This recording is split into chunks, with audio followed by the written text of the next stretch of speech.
Joining us now is Baker Tilly Israel tax expert, CPA and advocate Guy Reshtick. Mr. Reshtick, thanks for joining us. Hello, good afternoon. Good afternoon. So just so I understand, what exactly are the recommendations by the Locker committee? Well, the recommendations supposed to limit the use of cash in individuals' transactions with commercial business. Yeah. So, for example, if in the past you could hire someone or pay someone in cash, now you cannot pay in cash unless it's less than 10,000 shekels, and in the next year it will be limited to 5,000 shekels. So, for example, if you order some some renovation to your house, you should pay only in checks or credit cards if the limit of the transaction is more than 10,000 shekels. What is your opinion on all of this? Well, my opinion is, I think that, first of all, any fight with the black market is blessed because there is a lot of black money here in Israel. Yeah. But I think that they could have done it better because there are better ways to fight with those transactions. For example, we have in mind, there is a public speaking about the duty of reporting, general duty reporting, like in the US, which is not happening in Israel. I think that these limitations are small money because they will not limit the exchange of black money. So where is the big money?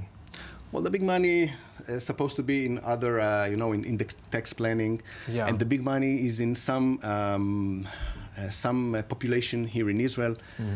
Let me give you an example, okay? Let's say that you have, like we said before, someone who renovates your house. Yes. And in the past, you could have paid him in cash.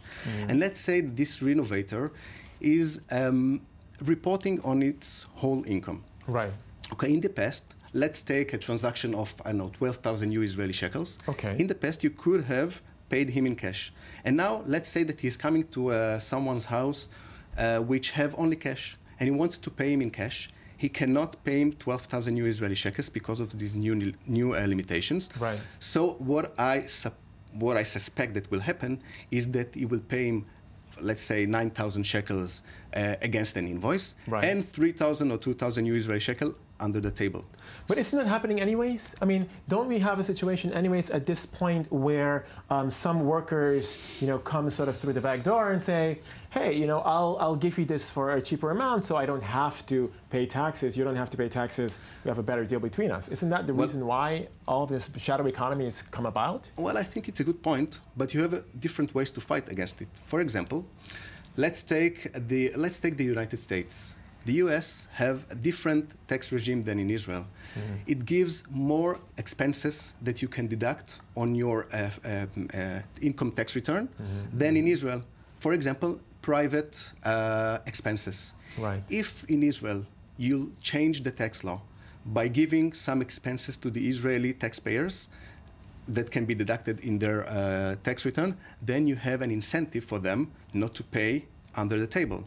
Right, of course. Well, Mr. Guy Reshtick, advocate and CPA from Baker Tilly Israel, thank you very much for joining us. Thank you.